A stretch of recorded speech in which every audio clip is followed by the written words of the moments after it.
11 വർഷത്തിന് ശേഷം തിരുവനന്തപുരം മുതലപ്പുഴി അഴിമുഖം പൂർണ്ണമായും മണൽ മൂടി. ഡ്രഡ്ജിംഗ് വഴി അഴിമുഖത്തെ മണൽ നീക്കാൻ ശ്രമം തുടരുന്നതിന് ഇടയിലാണ് വീണ്ടും മണൽത്തിട്ട രൂപപ്പെട്ടത്. ഇതോടെ മത്സ്യബന്ധനം സാധ്യമാകാതെ മത്സ്യത്തൊഴിലാളികൾ കടുത്ത പ്രതിസന്ധിയിലായിരിക്കുകയാണ്. അഴിമുഖത്ത് മണ്ണടിഞ്ഞത് മൂലം ബോട്ടുകൾ അപകടത്തിൽപ്പെടുന്നത് പതിവായിരുന്നു. ഏറെ പ്രതിഷേധങ്ങൾക്ക് ശേഷമാണ് മണൽ നീക്കാൻ ദിവസങ്ങൾക്ക് മുൻപ് ഡ്രഡ്ജിംഗ് തുടങ്ങിയത്. ഡ്രഡ്ജിംഗ് പ്രവൃത്തികൾ തുടരുന്നതിനിടെയാണ് വള്ളങ്ങൾ കടന്നുപോയിരുന്ന തോടിന് സമീപം വീണ്ടും മണൽത്തിട്ട രൂപപ്പെട്ടത്. ഇതോടെ വള്ളങ്ങൾക്ക് കടലിലേക്ക് പോകാനായില്ല. കഴിഞ്ഞ ദിവസം മുതലപ്പുഴയിൽ എത്തേണ്ട വള്ളങ്ങൾ നീണ്ടകരയിലേക്കാണ് പോയത്. വേലിയേറ്റ വേലിയിറക്ക സമയം നോക്കിയാണ് തൊഴിലാളികൾ കഴിഞ്ഞ ദിവസങ്ങളിൽ കടലിലേക്ക് പോയിരുന്നത്. മത്സ്യബന്ധനത്തിനു ശേഷം മണിക്കൂറുകളോളം കടലിൽ വള്ളം നങ്കൂരമിടും. വേലിയേറ്റ നേരത്ത് വള്ളം ഹാർബറിലേക്ക് എത്തിക്കുന്നതാണ് രീതി. കഴിഞ്ഞ ദിവസം ഇവിടെയും മണൽ അടിയുകയായിരുന്നു. കടലിൽ വള്ളമിറക്കാൻ അഴിമുഖത്ത് കുറഞ്ഞത് 90 മീറ്റർ വീതിയും 6 മീറ്റർ ആഴവും വേണം. നിലവിൽ 30 മീറ്റർ വീതിയും 1 മീറ്റർ ആഴവുമാണ് പൊഴിമുഖത്തുള്ളത്. മഴക്കാലത്ത് മണൽക്കൂനയിൽ വള്ളങ്ങളിടിച്ച് അപകടങ്ങൾ ഉണ്ടാകുന്നത് പതിവാണ്. നിരവധി മത്സ്യത്തൊഴിലാളികൾക്കാണ് ഇവിടെ ജീവൻ നഷ്ടമായിട്ടുള്ളത്. അഴിമുഖത്ത് 2 ലക്ഷം ക്യൂബിക് മീറ്റർ അധികം മണൽ അടിഞ്ഞിട്ടുണ്ടെന്നാണ് കണക്ക്. ന്യൂസ് 18 തിരുവനന്തപുരം. വാർത്തയുടെ വിശദാംശങ്ങളുമായി എസ് അഭിലാഷ് ആണ് ചേരുന്നത്. അഭിലാഷ്, ഈ പ്രതിസന്ധി പരിഹരിക്കുന്നതിന് വേണ്ടി ഡ്രഡ്ജിംഗ് നടത്തുന്നുണ്ടായിരുന്നു. ദിവസങ്ങളോളം മുതലപ്പുഴയിലെ മത്സ്യത്തൊഴിലാളികൾ പാത ഉപരോധിച്ചുകൊണ്ടുള്ള പ്രതിഷേധമൊക്കെ നടത്തിയൊരു പശ്ചാത്തലമുണ്ട്. അതിന് പരിഹാരമാകുന്നു ഡ്രഡ്ജിങ്ങിലൂടെ എന്ന് പ്രതീക്ഷിച്ചതാണ്. പക്ഷേ ഇപ്പോഴിതാ വലിയ പ്രതിസന്ധിയാണല്ലോ ഉണ്ടാകുന്നത്. എന്താണ് അവിടുത്തെ സാഹചര്യം? മത്സ്യത്തൊഴിലാളികളുടെ ഏറെ സമര പരിപാടികൾക്കൊടുവിലാണ് ഡ്രഡ്ജിംഗ് നടപടികൾ ആരംഭിച്ചത്. എന്നാൽ പ്രതിദിനം 1000 ക്യൂബിക് ടൺ മണൽ മാത്രമാണ് ഇപ്പോൾ ഡ്രഡ്ജിങ്ങിലൂടെ മാറ്റാൻ സാധിച്ചുകൊണ്ടിരിക്കുന്നത്. എന്നാൽ അതിന്റെ 10 ഇരട്ടിയോളം മണൽ ദിവസവും പൊഴിമുഖത്ത് അടിയുന്നുണ്ട് എന്നുള്ളതാണ്. ഇതുകൊണ്ട് തന്നെ ഡ്രഡ്ജിംഗ് ആരംഭിച്ചതിന് ശേഷവും മത്സ്യത്തൊഴിലാളികൾക്ക് കടലിലേക്ക് മത്സ്യബന്ധനത്തിന് പോകാൻ കഴിയാത്തൊരു സാഹചര്യമാണ് ഇപ്പോൾ ഉള്ളത്. ഡ്രഡ്ജിംഗ് നടന്ന ഭാഗത്തിന് സമീപത്തുള്ള ചെറിയൊരു കനാൽ പോലെയുള്ള ഭാഗത്ത് കൂടിയാണ് ഈ മത്സ്യത്തൊഴിലാളികൾ കടലിലേക്ക് പ്രവേശിച്ചിരുന്നത്. എന്നാൽ ഈ ഭാഗവും ഇപ്പോൾ ഏകദേശം പൂർണ്ണമായും മണൽ തിട്ട കൊണ്ട് മൂടിയ അവസ്ഥയിലാണ്. ഇനി ഈ ഡ്രഡ്ജിംഗ് മുൻകാലങ്ങളിൽ ഉപയോഗിച്ചിരുന്ന തരത്തിലുള്ള ഡ്രഡ്ജിംഗ് മെഷീനുകളാണ് ഇപ്പോൾ ഉപയോഗിക്കുന്നത്. എന്നാൽ ഇതുകൊണ്ട് മണൽ നീക്കം ഇനി എത്രമാസത്തോളം ഇത് എടുക്കും എന്നുള്ളതും സംശയമാണ്. എന്തായാലും വലിയ ഡ്രഡ്ജർ ഇവിടേക്ക് എത്തിക്കാനുള്ള ശ്രമം ആരംഭിച്ചതായി അധികൃതർ അറിയിച്ചിട്ടുണ്ട്. എന്നാൽ അത് വളരെ പ്രായോഗികമല്ല. കാരണം ഈ മണൽത്തിട്ട മൂടിയ ഭാഗത്തേക്ക് കടൽ മാർഗം വലിയ ഡ്രഡ്ജർ കൊണ്ടുവരിക എന്നുള്ളത് വളരെ സാഹസികമായ കാര്യമാണ്. മാത്രമല്ല, ഇല്ല എന്നുണ്ടെങ്കിൽ ഈ ഡ്രഡ്ജർ പല ഭാഗങ്ങളാക്കി റോഡ് മാർഗം കൊണ്ടുവന്ന് കടലിൽ ഇറക്കേണ്ട ഒരു സാഹചര്യമുണ്ട്. എന്നാൽ ഇതെല്ലാം നടക്കുമ്പോഴേക്കും അടുത്ത മൺസൂൺ കാലം എത്തും. മൺസൂൺ കാലത്ത് മണൽ നിക്ഷേപം ഇതിനേക്കാൾ വർദ്ധിക്കാൻ സാധ്യതയുണ്ട്.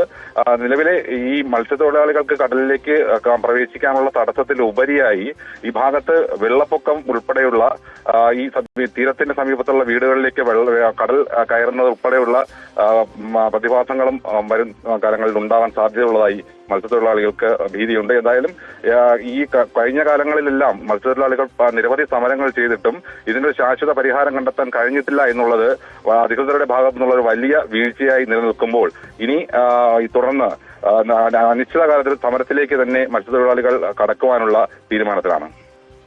ഈ നിലയിൽ, അതായത് സൂചിപ്പിക്കുന്ന പോലെ നേരത്തെ വലിയ പ്രതിഷേധങ്ങൾ ഉണ്ടായതിന്റെ അടിസ്ഥാനത്തിലാണ് ഈ ഡ്രഡ്ജിംഗ് നടത്തിയത്. ഇതിൽ മറ്റേതെങ്കിലും തരത്തിലുള്ള ഒരു പരിഹാര നിർദ്ദേശം ഈ പ്രദേശവാസികൾ മുന്നോട്ട് വെക്കുന്നുണ്ടോ? പ്രദേശവാസികൾ നേരത്തെ തന്നെ പറഞ്ഞിരുന്നത് പൊഴിമുഖത്ത് മണൽ അടിയുന്ന ഘട്ടത്തിൽ തന്നെ ചെറിയ രീതിയിൽ അടിഞ്ഞു തുടങ്ങുമ്പോൾ തന്നെ മണൽ നീക്കം ആരംഭിച്ചാൽ ഒരുപക്ഷെ ഇത്രയും വലിയ ഒരു മണൽ തിട്ട രൂപപ്പെടുന്ന സാഹചര്യം ഒഴിവാക്കാൻ സാധിക്കുമായിരുന്നു. എന്നാൽ അധികൃതർ അതിന് ആ സമയത്ത് തയ്യാറായില്ല. മാത്രം ഇനി ഉള്ള ഏക പരിഹാരം എന്ന് ഈ ഹാർബർ വകുപ്പും അറിയിച്ചിരിക്കുന്നത് വലിയ ഡ്രഡ്ജർ ഉപയോഗിച്ച് വേഗത കൂട്ടി മണൽ നീക്കം ചെയ്യുക എന്നുള്ളത് മാത്രമാണ്. അതിനുള്ള നടപടിക്രമങ്ങളാണ് ഇപ്പോൾ അധികൃതർ ആരംഭിച്ചിട്ടുള്ളതായി പറയുന്നത്. എന്തായാലും ഇനിയും ഇത് മാസങ്ങളോളം മാസങ്ങളോളം കഴിഞ്ഞാൽ മാത്രമേ ഏത് രീതിയിലായാലും ഈ മണൽ ഇവിടെ നിന്ന് നീക്കം ചെയ്യാൻ കഴിയൂ എന്നുള്ളതാണ് ഇതിന്റെ ഒരു സാങ്കേതികമായി അവർ പറയുന്നത്. എന്തായാലും അതോ അത്രയും കാലം അഭിലാഷ് ഒന്ന് തുടരുക. ഇപ്പോൾ ശ്രീ ഐസക് മുതലപ്പുഴി സ്വദേശിയാണ്. ശ്രീ ഐസക്, നിലവിൽ ഡ്രഡ്ജിംഗ് നടത്തി മണൽ നീക്കം ചെയ്യുന്ന ഒരു സാഹചര്യം ഉണ്ടായിരുന്നു. അതിനിടയിൽ എങ്ങനെയാണ് ഇത്രയും മണൽത്തിട്ട് രൂപപ്പെട്ടത്? എന്താണ് അതിന് കാരണം? ഒന്നാമത് ഇത് റജ്ജ് ചെയ്യുന്ന സാധനം ചെറുതാണ്. ഇത് വലിയ റജ്ജർ കൊണ്ടുവന്ന് വലിച്ചാൽ മാത്രമേ മണ്ണ് ആവശ്യം ടെണ്ണ് കണക്കുള്ള മണ്ണ് ഇവിടെ നിന്ന് മാറിപ്പോകാൻ സാധ്യതയുള്ളൂ. എങ്കിൽ മാത്രമേ ഇവിടെ ആഴം കിട്ടാനുള്ള സാധ്യതയുള്ളൂ.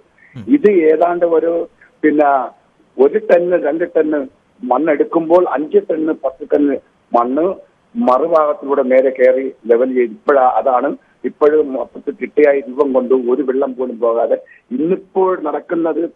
ഈ പ്രദേശങ്ങളിലെ ഉള്ള പഞ്ചായത്ത്, കാരണം വക്കം പഞ്ചായത്ത്, കടക്കാരി പഞ്ചായത്ത്, ചിറങ്കേരി പഞ്ചായത്ത്, അഞ്ചിയ പഞ്ചായത്ത്, ഈ പഞ്ചായത്തുകൾ ഉൾപ്രദേശങ്ങളില് വീടുകളിൽ വെള്ളം കയറേണ്ട അവസ്ഥയിലെത്തി, വെള്ളപ്പൊക്കത്തിന്റെ അവസ്ഥയിലൊക്കെ എത്തിയിരിക്കുകയാണ്. അപ്പൊ ഇവിടെ കടലിലുള്ള മത്സ്യത്തൊഴിലാളികൾക്ക് മാത്രമുള്ള വിഷയം ഇതിപ്പോ മൂടിയതിന്റെ പശ്ചാത്തലത്തിൽ ഈ കരയിലുള്ള വീടുകൾക്ക് ഇപ്പൊ വെള്ളം കയറാനുള്ള സാധ്യതയിലേക്ക് ഇവിടെ എത്തിയിരിക്കുകയാണ്. അതിന് സർക്കാർ എത്രയും പെട്ടെന്ന് ഒരു പരിഹാരം കാണാൻ വേണ്ടിയാണ് ഞങ്ങൾ ശ്രമിക്കുന്നത്. അപ്പോൾ പിന്നെ എന്താണ് ഇതിലൊരു പോംവഴി ഉണ്ടാവുക? അതായത് ഇങ്ങനെ നിരന്തരമായി ഡ്രഡ്ജിംഗ് നടത്തി ഈ മണൽ നീക്കുക എന്നതാണോ ഇതിനകത്തെ പോംവഴി? ഇത് ഞങ്ങളുടെ പുറത്തുള്ള കുറ്റമല്ല, ഇവിടുത്തെ സർക്കാരിന്റെ പുറത്തുള്ള കുറ്റമാണ്. സർക്കാരിന്റെ കഴിവില്ലായ്മെന്ന് മാത്രമേ മത്സ്യത്തൊഴിലാളി എന്നുള്ള നിലയ്ക്ക് എനിക്ക് പറയാൻ പറ്റത്തുള്ളൂ. കാരണം സർക്കാർ ഇതുകൊണ്ട് അദാനിക്ക് കയ്യിൽ കൊണ്ട് കൊടുത്തു.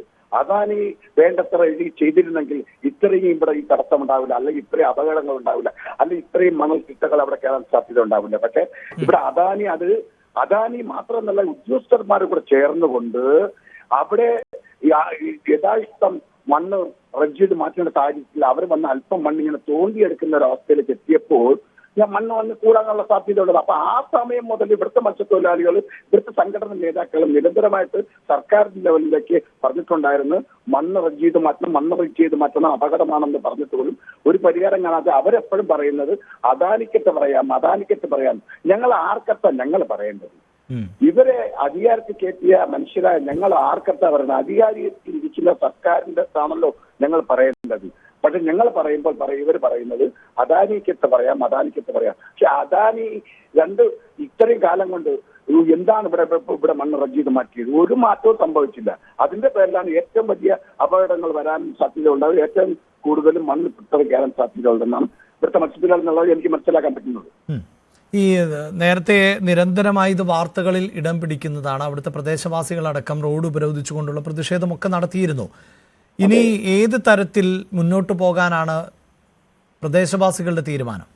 അല്ല, ഞങ്ങൾക്ക് സത്യം പറയാണെങ്കിൽ സത്യം വളരെ വിഷമത്തിലാണ് ഞങ്ങൾ ഈ സംസാരിക്കുന്നത്. കാരണം ഈ മുതലപ്പുഴയെ കുറിച്ച് ഇക്കാലം അത്രയും സർക്കാർ ലെവലിൽ നിരന്തരമായിട്ട് സർക്കാരിന്റെ അല്ലെങ്കിൽ ഭരണകർത്താക്കൾ ആയിരിക്കുന്ന മന്ത്രിയുടെ കസേരയുടെ മുമ്പിൽ ഇരുന്നുകൊണ്ട് ഇതിന്റെ വിഷയങ്ങൾ ഉന്നയിച്ചുകൊണ്ട് പല ഘട്ടങ്ങളിലായിട്ട് ഞങ്ങൾ സംസാരിച്ചിട്ടുണ്ട്. ഇവിടുത്തെ ഹാർബർ ഉദ്യോഗസ്ഥന്മാരുടെ അടുത്ത് പോയി ചെന്ന് പല ഘട്ടങ്ങളിലായിട്ട് ഇവിടുത്തെ അവസ്ഥകളെ കുറിച്ച് ഞങ്ങൾ നിരന്തരമായിട്ട് പറഞ്ഞിട്ടുള്ളൂ. അതിനൊരു ശാശ്വത പരിഹാരം ഇതുവരെയ്ക്ക് കിട്ടായിരുന്നപ്പോൾ വളരെ വിഷമം തോന്നിയിരിക്കുകയാണ്.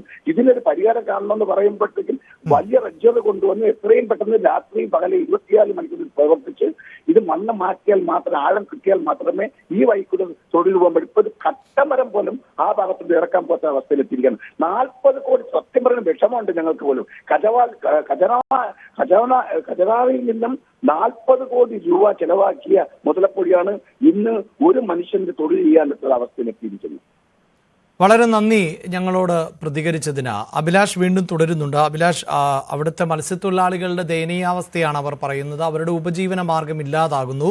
മറ്റൊരു വലിയ വികസന പദ്ധതിയുടെ ഇരകളായി തങ്ങൾ മാറുന്നു എന്ന ആക്ഷേപം ആണ് അവർ ഉന്നയിക്കുന്നത്.